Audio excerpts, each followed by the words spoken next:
My name is Michael Waddington, and I'm a court-martial defense attorney. In this video, I want to talk to you about a case I recently did at Fort Gordon, Georgia. And in that case, my client was an E4, United States Army, charged with multiple counts of rape and sexual abuse, as well as physical abuse on his wife, as well as physical abuse, assault and battery on another man.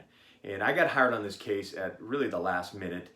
The Article 32 was completed. It was post-referral. All the motions were already done. So everything was kind of set, including the witness lists. So when I took on the case, I immediately started looking for the weaknesses in the prosecution's case. Now, the victim was my client's wife. They're now divorced. And here's really how the case started.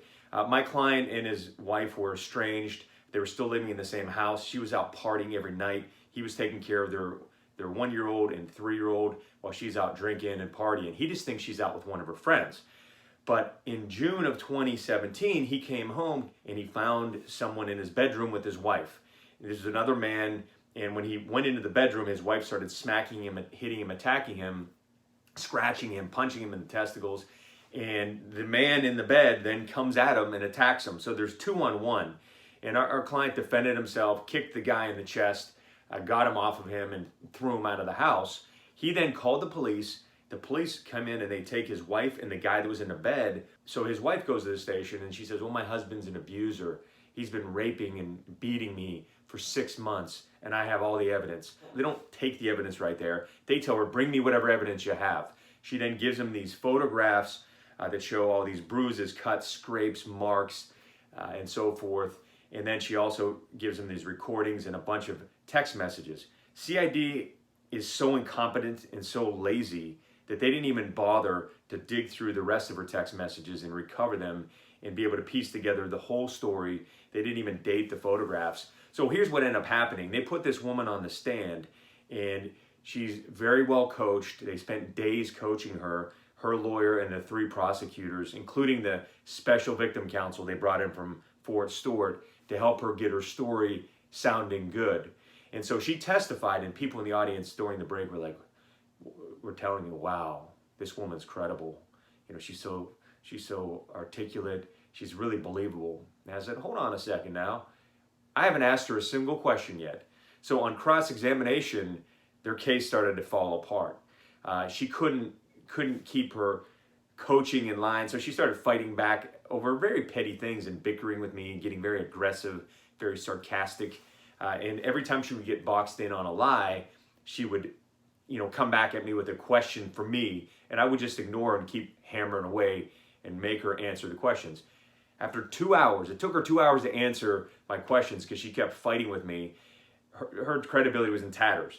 Then the government went on called a whole line of dirtbags, frankly. I mean, one of the men, the guy that got beat up at my client's house, showed up in court late, looked like he was hungover after a night of bar crawling, came into court with like a sweatshirt on and got up there and was talking about how my client, attacked him while in his bed. And I'm like, you in your bed? That was actually his bedroom, his bed, his wife with his kids sleeping next door. So just so we're clear here, it wasn't your bed, buddy. And so this guy got destroyed. And then they called in some of her friends who were just a bunch of really scumbags and liars who fell apart. I mean, some of them she had told them what they need to say and what they need to testify to. So we saved the best for last. Our client actually testified in that case, very articulate. His statement was the same as it was when he talked to CID the first time. And then they called CID in, the CID investigator, who instead of playing his 2.5-hour recorded statement that he gave without a lawyer from the very beginning, they then cherry-picked and paraphrased what he said. So I had a good time impeaching the CID agent who did a terrible job and was clearly biased as she paraphrased what my client said instead of just playing the video. And you may be wondering, why didn't I play my client's video? It's because under the law, I'm not allowed to play things that my clients say. It's considered hearsay. Only the government is allowed to offer statements made by the accused. Remember, anything you say can and will be used against you. It's not anything you say can be used to help you. So the government chose to not play that recording and we hammered them on that. And then in my closing, what I did, I had all the photographs, I had these alleged recorded confessions, and they were fake. I had been saying that from the beginning that these are fake. This is fake evidence. This is fabricated. It's false. It's taken out of context, and some of it's outright concocted. But what I did in the PowerPoint presentation I did is I put up the photos that she supposedly took over a period of time, over a period of 6 months, side by side. So I had like the January photo next to the June photo, and you could see in the background, it was taken the same day at the same place. For example, she said on that one occasion in January, she ran away from my client after he threw her in a wall and beat her up really badly, went to her friend's barracks room and took this photo. She then showed another photo and said, oh, that was after he beat me up on another occasion in May. And in that occasion, I took it in my living room. And so the photos were taken at the same place, same time, and you could see the carpet in the background. It was the same. There was a playpen in the background. You could see the bruises were the same. And it was the same for all the photos. All the photos were taken on the same day. They were taken after he caught her in bed, when CID, instead of doing their job, sent her back to gather the evidence they needed. And they never verified the dates and times. And so we did that with all the photos, put them side by side. She had a big cut in one of the photos, and she claimed that my client beat her up. She ran off to a friend's house and took that photo. The cut was caused by something, I don't know what, but it was not a fresh cut. It was several days old. It was scabbed over. It was almost healed. So I told the jury in closing, like, what is she, like a superhero? Her skin heals at 5 times the normal rate. These are fake. And so I saved the best for last, because the recordings, the 4 recordings that she said she recorded of him secretly, she would record him secretly, and then she gave those to CID. Well, we played the recordings and showed the video of the recordings playing, because it was a block of videos she gave to CID and said, yeah, these are all of his confessions. And they were dubbed together. It was obvious they were dubbed together. Some of the dubbing was so bad that you could hear the clicking and restarting.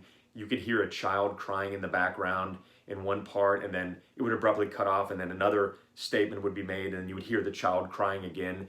And so the prosecution argued, oh, what is she, some computer genius that she could fabricate this evidence? So I argued, no, she's not a computer genius. She's a complete moron who did a half-hearted job of stringing together these recordings so bad that it's patently obvious to anyone that looked at it that it's fake. So I gave that back to the jury, and then the prosecution was basically stuck when they had to get up and give the rebuttal. They started fishing around through CDs, and the documents fell over, some of it onto the floor, as they scrambled to try to recover from this. I have no idea how these 3 prosecutors and the victim's lawyer and the CID agents did not realize that the photos were taken on the same day. I assume they didn't. I give them the benefit of the doubt. But that's utter incompetency. And so they basically put forward fake evidence to try to convict a man of a crime he didn't commit. Jury deliberated for a couple hours, came back on all charges. There was a total of 8 charges, not guilty of everything. My client's flag was lifted. He went back to the unit, and hopefully he's getting promoted to E5 soon. And now she's dating a Richmond County sheriff's deputy. And she actually brought this clown to the court-martial, who was like 20 years older than her, the sheriff's deputy, who happened to be, by the way, married. So she destroyed that man's marriage, and then she brings him to the court-martial to watch her testimony and watch my closing statements. So that guy's next in line. I wish him the best of luck, but buyer beware. I laid out all of her lies and deception in the closing in live open court.